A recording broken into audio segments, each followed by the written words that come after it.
Good morning dear students. आज की तारीख है 2 जनवरी 2024। आज के करंट अफेयर क्वेश्चन और लल्लन टॉप प्रश्नों में आप सभी का स्वागत है। यह current affair question Kumar Gaurav sir के करंट अफेयर से लिया गया है, जो कि बहुत ही महत्वपूर्ण होता है। कुमार गौरव सर के द्वारा 1.5 घंटे की क्लास जो है लिए जाने के कारण मैं 20 मिनट में पूरी क्लास कंप्लीट कर देता हूं। बस आप सभी से रिक्वेस्ट है कि प्लीज़ वीडियो को पूरा देखा करें। लास्ट में एक लाइक, एक शेयर, एक कमेंट जरूर किया करें। अगर आप सभी को इसका पीडीएफ चाहिए तो मुझे कमेंट बॉक्स में मैसेज कर दीजिए, मैं आपको पीडीएफ दे दूंगा। तो चलिए शुरू करते हैं आज के अपने पहले करंट अफेयर क्वेश्चन को। हाल ही में इसरो ने एक्सरे पोलरीमीटर सैटेलाइट एक्सपोसैट को किससे प्रक्षेपित किया है? तो एक सैटेलाइट है एक्सरे पोलरोमीटर सैटेलाइट, जिसको कहते हैं एक्सपोसैट, को किससे प्रक्षेपित किया है? तो आपका सही जवाब हो जाएगा option C, PSLV C58। ISRO के द्वारा श्रीहरिकोटा सतीश धवन से 1 जनवरी 2024 को PSLV C58 से एक सैटेलाइट लॉन्च किया गया है, जिसका नाम है एक्सपोसैट। और यह जो है पृथ्वी के, ये आपका पृथ्वी है, पृथ्वी के सतह से जो है यह कितनी ऊंचाई पर स्थापित होने वाला है? तो यह 650 किलोमीटर ऊंचाई पर जो है यह स्थापित किया जाएगा। यह जो है इसका कार्य क्या होगा? इसका कार्य होगा ब्लैक होल तथा न्यूट्रॉन स्टार के बारे में अध्ययन करना। तो भारत के द्वारा जो है, भारत का जो स्पेस एजेंसी है इसरो के द्वारा इसके द्वारा जो है श्रीहरिकोटा सतीश धवन से 1 जनवरी 2024 को PSLV C58 सैटेलाइट से एक्सपोसैट लॉन्च किया गया है, जो पृथ्वी की धरातल से 650 किलोमीटर ऊंचाई पर स्थापित होगा और ब्लैक होल और न्यूट्रॉन तारों के बारे में यह अध्ययन करने वाला है। ठीक है, इसमें जो है दो पेलोड लगे हुए हैं। इस सैटेलाइट में 2 पेलोड लगे हुए हैं, जिसका एक का नाम, ये क्वेश्चन पूछ सकता है, इसका एक का नाम है आपका पोलेक्स और दूसरे का नाम है एक्सपेक्ट। तो इन दोनों पेलोडों के बारे में भी आपको याद रखना है। ठीक है, तो हमारा सही जवाब हो जाएगा ऑप्शन सी। जो आप देख रहे हैं एक्सपोसैट, इसका फुल फॉर्म होता है, एक्स से हो जाएगा एक्सरे, पी से हो जाएगा पोलरीमीटर, एस से हो जाए सैट से हो जाएगा सैटेलाइट, ये इसकी फुल फॉर्म होती है।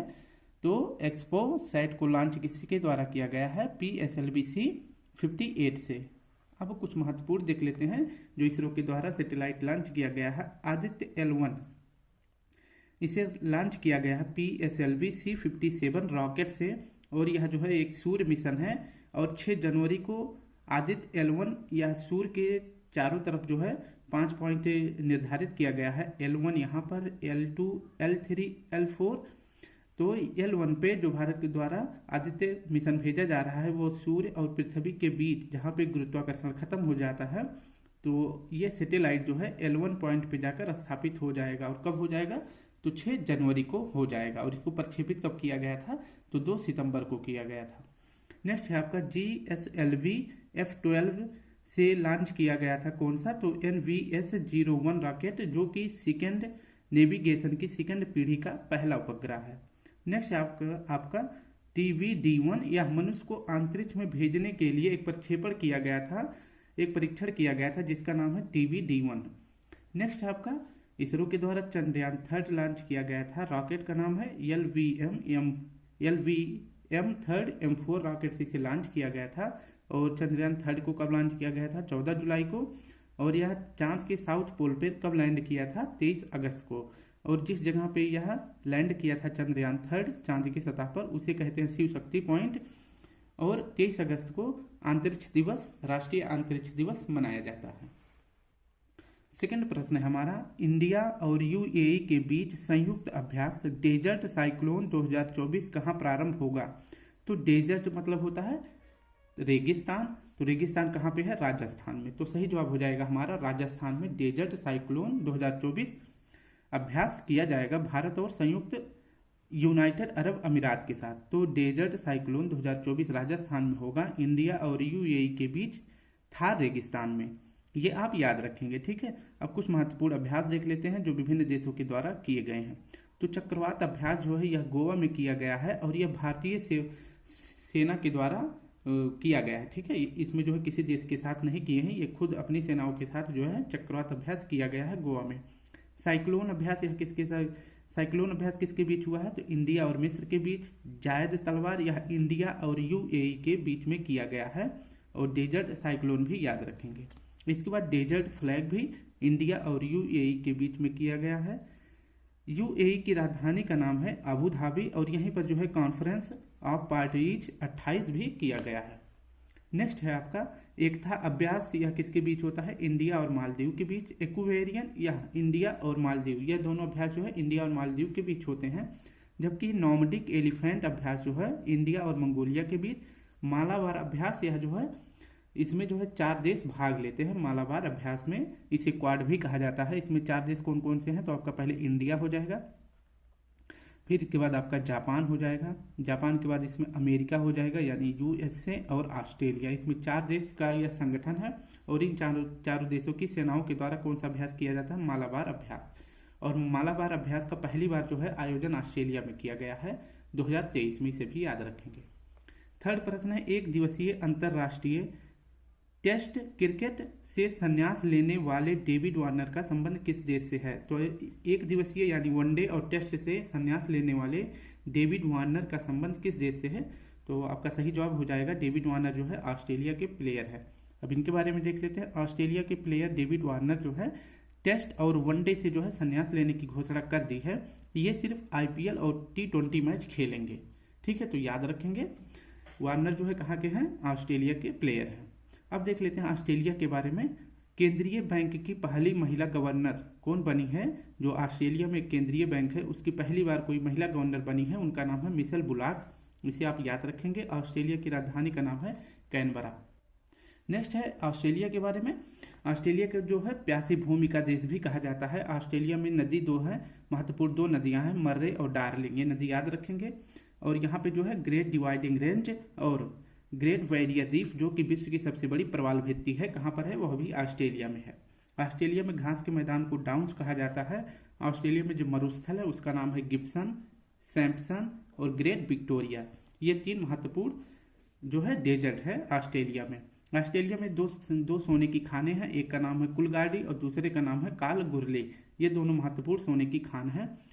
और ऑस्ट्रेलिया में जो चक्रवात आता है उसे बिलीबिलीज कहा जाता है। ऑस्ट्रेलिया में जो चक्रवात आता है उसे बिलीबिलीज कहते हैं।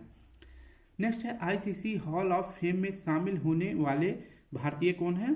तो महिला में है डायना एडुल्जी और मेल में है वीरेंद्र सहवाग। तो हॉल ऑफ फेम में शामिल होने वाले भारतीय हैं वीरेंद्र सहवाग और डायना एडुल्जी। चौथा प्रश्न हमारा, वर्ष 2023 में भारत में बाघों की मृत्यु के मामले में शीर्ष राज्य कौन सा है? बाघों की मृत्यु के मामले में शीर्ष राज्य कौन सा है? मतलब सबसे ज्यादा 2023 में किस राज्य में जो है बाघों की मृत्यु हुई है? तो महाराष्ट्र पहले नंबर पर है। इसकी व्याख्या देखते हैं। अभी हाल ही में जो है पर्यावरण मंत्रालय के द्वारा 2023 में एक रिपोर्ट पेश किया गया बाघों की मृत्यु का। ठीक है, तो इस मामले में जो है बाघों की मृत्यु के मामले में महाराष्ट्र पहले नंबर पर है। और अभी जो है महाराष्ट्र में जो है टोटल पूरे भारत में जो है एक साल में कितने बाघ मर गए हैं? 177 बाघों की मृत्यु हो गई है 2023 में, जिनमें से सबसे ज्यादा महाराष्ट्र में मरे हैं और दूसरे नंबर पर है मध्य प्रदेश। ठीक है, तो पहले पर महाराष्ट्र और दूसरे पर मध्य प्रदेश। 2022 में जो है टाइगर सेंसस आया था, यानी कि भारत में जो है टाइगरों की कुल संख्या कितनी है? 2022 में जब इसकी रिपोर्ट आई थी तो 3167 बाघों की संख्या बताई गई है। भारत में जो है टोटल कितने टाइगर रिजर्व हैं? तो 54 टाइगर रिजर्व है। ऑफिशियली जो है कितने हैं? 54। अब देख लेते हैं 52वां कौन सा बना था? तो 52वां टाइगर रिजर्व बना था रामगढ़ विषधारी जो कि बूंदी राजस्थान में है।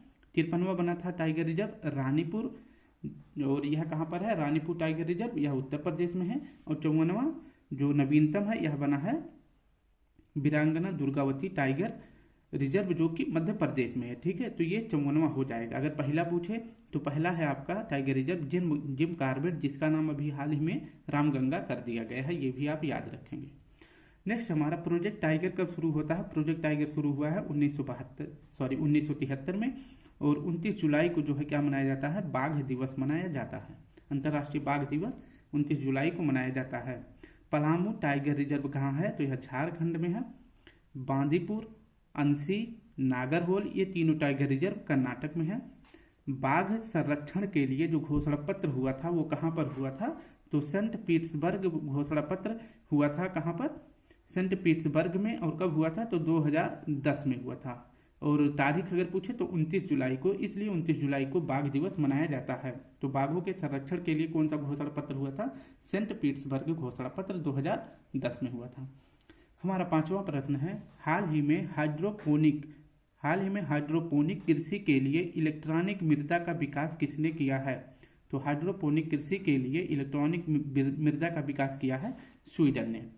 अब सबसे पहले देख लेते हैं हाइड्रोपोनिक कृषि क्या है, तब इसके बाद इलेक्ट्रॉनिक मृदा के बारे में भी पढ़ने वाले हैं। तो हाइड्रोपोनिक कृषि इस प्रकार की कृषि होती है जो पौधे सिर्फ पानी में विकास करते हैं, ठीक है। उनके लिए उन्हें मिट्टी विकास करने के लिए मिट्टी की आवश्यकता नहीं पड़ती है।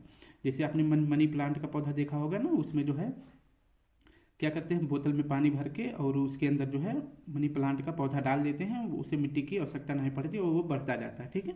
तो इस प्रकार के पौधे को कहते हैं हाइड्रोपोनिक, ठीक। और इसी को जो है हाइड्रोपोनिक कृषि के लिए जो है ई सॉइल यानी इलेक्ट्रॉनिक मृदा का विकास किसने किया है? तो लिंकोपिंग यूनिवर्सिटी ने जो है इलेक्ट्रॉनिक मृदा का विकास किया है। और यह यूनिवर्सिटी कहाँ का है? स्वीडन का है, ठीक है। तो आप याद रखेंगे। नेक्स्ट है आपका स्टॉकहोम जो है किसकी राजधानी है? स्वीडन की राजधानी है। और यहीं पर जो है स्वीडन में ही नोबेल पुरस्कार दिया जाता है। एक पुरस्कार है जो शांति का, उसे कहाँ देते हैं? ओस्लो में देते हैं। हाइग्रोमीटर से क्या मापा जाता है? तो आर्द्रता मापने के लिए हाइग्रोमीटर का प्रयोग करते हैं।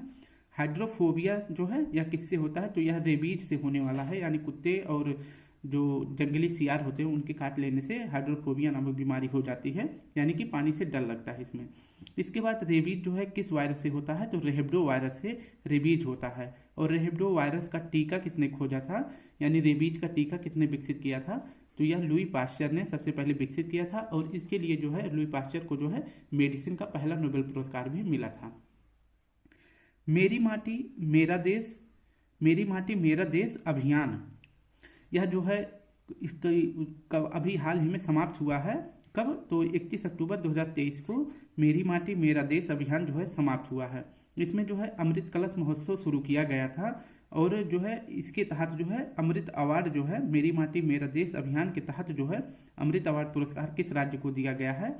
तो यह दिया गया है जम्मू कश्मीर को, ठीक है। इसके बाद जो है मेरी माटी मेरा देश अभियान का टैग लाइन क्या है? तो इसका टैग लाइन था मिट्टी को नमन, वीरों को वंदन, इसका टैग लाइन है। और मेरी माटी मेरा देश अभियान किस मंत्रालय ने प्रारंभ किया था यानी चलाया था? तो संस्कृति मंत्रालय ने इसे चलाया था। छठा प्रश्न है, नेशनल स्टॉक एक्सचेंज के अनुसार 1.49 करोड़ निवेशकों की संख्या वाला शीर्ष राज्य कौन सा है? यानी 1.45 करोड़ निवेशक जो है किस राज्य में सबसे ज्यादा आए हैं? और यह किसके अनुसार बताया गया है? तो नेशनल स्टॉक एक्सचेंज के द्वारा यह बताया गया है। अब देख लेते हैं इसके बारे में पूरी व्याख्या। तो सबसे ज्यादा निवेशक किस राज्य में आए हैं? तो महाराष्ट्र में आए हैं। और दूसरे नंबर पर यूपी में आए हैं। तो सबसे पहले हम देखेंगे सेबी जो है यह जो है स्टॉक एक्सचेंज को रेगुलेट करती है। तो भारत में 2 स्टॉक एक्सचेंज मार्केट हैं। एक तो आपका है BSE यानी बॉम्बे स्टॉक एक्सचेंज, और दूसरा है NSE यानी नेशनल स्टॉक एक्सचेंज। तो ये 2 स्टॉक मार्केट हैं जिसको रेगुलेट यानी इन दोनों संस्थाओं के बारे में जो है जानकारी रखती है सेबी, ठीक है। इनको रेगुलेट करती है सेबी का फुल फॉर्म होता है security exchange board of India, यह इसका फुल फॉर्म होता है। और इसका मुख्यालय कहाँ है? लखनऊ में है। अब देखते हैं इसके अंतर्गत BSE और NSE को रेगुलेट किया जाता है। तो BSE की स्थापना कब हुई थी? तो 1875 में BSE की स्थापना हुई थी। और यह जो है एशिया का सबसे पुराना स्टॉक एक्सचेंज मार्केट है, ठीक है। तो एशिया का सबसे पुराना अगर पूछे कौन सा स्टॉक एक्सचेंज है तो वह है BSE। और NSE इसका हो जाता है नेशनल स्टॉक एक्सचेंज, और इसकी स्थापना हुई थी 1992 में। और इन दोनों का मुख्यालय NSE और BSE का मुख्यालय कहाँ है? मुंबई में है। इसे आप याद रखेंगे। और अभी हाल ही में जो है NSE ने बताया कि भारत में सबसे ज़्यादा निवेशक आए हैं। और सबसे ज़्यादा निवेशक किस राज्य में आए हैं? तो इन्होंने बताया सबसे ज़्यादा निवेशक आए हैं भारत में महाराष्ट्र में। और गुजरात को से आगे निकल के जो है यूपी दूसरे नंबर पर आ गया है। यहाँ पे दूसरे नंबर पर सबसे ज़्यादा निवेशक आए हैं। और तीसरे नंबर पर गुजरात में निवेशक आए हैं। ये आप याद रखेंगे। अगर नए निवेशक आए हैं यानी कि जो नए निवेशक सबसे ज़्यादा किस राज्य में आए हैं? तो उत्तर प्रदेश में आए हैं सबसे ज़्यादा नए निवेशक। और नए पुराने मिला के सबसे ज़्यादा कहाँ पर आए हैं? तो महाराष्ट्र में। अब नेक्स्ट देख लेते हैं जीडीपी के विकास, जीडीपी में सबसे ज़्यादा योगदान, यानी भारत की जीडीपी में सबसे ज़्यादा योगदान देने वाला कौन सा राज्य है? तो भारत की जीडीपी में सबसे ज़्यादा योगदान देने वाला है महाराष्ट्र, और दूसरे नंबर पर है उत्तर प्रदेश। ये भी आप याद रखेंगे। बुल का मतलब होता है, ये स्टॉक एक्सचेंज के जो कुछ मतलब वो कहते हैं निशान होते हैं, मतलब इनका कुछ वो बोलते नहीं है कि इसका कुछ निशान होता है, तो इसका मतलब क्या होता है? अगर बुल का मतलब होता है तेजड़िया, यानी कि मार्केट जो है तेजी से आगे बढ़ रहा है, शेयर मार्केट आगे बढ़ रहा है, ऐसे लोग जो है बुल पर विश्वास रखते हैं, उनको तेजड़िया कहा जाता है। और बियर यानी कि भालू, बुल मतलब सांड हो जाता है और बियर मतलब हो जाता है भालू, तो भालू का मतलब हो जाता है मंदरिया, यानी कि जो कहते हैं कि कल का शेयर मार्केट हो सकता है नीचे रहे, ठीक है, यानी मार्केट जो है नीचे गिरता रहे, तो उन्हें बेयर कहा जाता है। तो अगर बुल बोले तो तेजड़िया, बियर बोले तो ये कोड वर्ड है, और ये हो जाता है आपका मंदरिया, ठीक है। इसके बाद बीएससी का जो इंडेक्स है, इसका इंडेक्स होता है सेंसेक्स, और एनएससी का इंडेक्स होता है निफ्टी। ये भी पॉइंट आप याद रखेंगे। अब हम अपने 7वें प्रश्न को देखते हैं। हाल ही में प्लास्टिक अपशिष्ट के रासायनिक रूप से पुनर्चक्रित कर ISCC+ प्रमाणन प्राप्त करने वाला भारत की पहली कंपनी कौन सी है? तो ICC+ प्रमाणन प्राप्त करने वाला भारत की कंपनी है रिलायंस कंपनी, क्योंकि यह पर्यावरण को देखते हुए महत्वपूर्ण कार्य कर रही है। तो इसके लिए जो है रिलायंस इंडस्ट्री का जो मतलब रिलायंस इंडस्ट्री के को ISCC+ प्रमाणन प्राप्त मतलब प्रदान किया गया है। अब इसके बारे में व्याख्या देखते हैं। प्लास्टिक अपशिष्ट का रिसाइकिल किया गया है किसके द्वारा? रिलायंस कंपनी के द्वारा, जो कि जामनगर में है। और इसी प्रकार से जो है रिलायंस इंडस्ट्री को जो है ISCC प्रमाणन प्राप्त कर चुका है, ठीक है। तो यह प्रमाणन पत्र प्राप्त करने वाली भारत की पहली कंपनी कौन सी है? तो रिलायंस है, ये आप याद रखेंगे। नेक्स्ट आपका अंतर्राष्ट्रीय अवशिष्ट शून्य दिवस। अंतर्राष्ट्रीय अवशिष्ट शून्य दिवस कब मनाया जाता है? तो यह मनाया जाता है 30 मार्च को, ये आप याद रखेंगे। नेक्स्ट आपका विश्व पर्यावरण 2023 की थीम क्या है? तो सोल्यूशन ऑफ प्लास्टिक पोल्यूशन, या इसकी 2023 की थीम है। और भारत जीपीटी का निर्माण किसने किया है? भारत जीपीटी का निर्माण रिलायंस जियो ने किया है। और इसमें जो है भारत जीपीटी निर्माण करने में कौन सी IIT मदद कर रही है? तो IIT बॉम्बे रिलायंस जियो की मदद कर रही है। नेक्स्ट है हमारा 8वां प्रश्न। हाल ही में स्कॉटलैंड में आयोजित women under 19 Scottish junior open का खिताब किसने जीता है? तो अभी हाल ही में जो है स्कॉटलैंड में विमेन अंडर 19 स्कॉटिश ओपन का आयोजन किया गया है। इसको जीता कौन है? तो अनाहत सिंह ने जीत लिया है, ठीक है। अब इसके बारे में देखते हैं। Women under 19 Scottish junior open, इसका आयोजन स्कॉटलैंड में किया जा रहा है। और इस अंडर 19 को जो है किसने जीता है? तो अनाहत सिंह ने जीता है। और किसे हराकर? तो अल्पाइन यानी रॉबिन मेक अल्पाइन को हराकर अंडर 19 का किसने जीता है? अनाहत सिंह ने जीता है। स्कॉटलैंड की राजधानी पूछे तो इसकी राजधानी का नाम है एडिनबर्ग। और यहीं पर जो है अंडर 13 भी आयोजित किया गया है। और इसमें जो है महिला किसने जीता है? तो यह भी भारत की आद्या बुधिया ने इसको जीत लिया। तो अंडर 19 किसने जीता है? अनाहत सिंह ने। और अंडर 13 किसने जीता है? तो आद्या बुधिया ने। नेक्स्ट है आपका आसियान पैरा गेम्स में भारत की रैंक क्या है? तो आसियान पैरा गेम्स का आयोजन कहाँ पर किया गया था? हांगजो, चीन में इसका आयोजन किया गया था, ये आप याद रखेंगे। इसमें जो है भारत की रैंक थी 5वीं। और टोटल भारत ने कितना पदक जीता था आसियान पैरा गेम्स में? तो 111 पदक जीता था। और इसमें जो है भारत की रैंक 5वीं थी।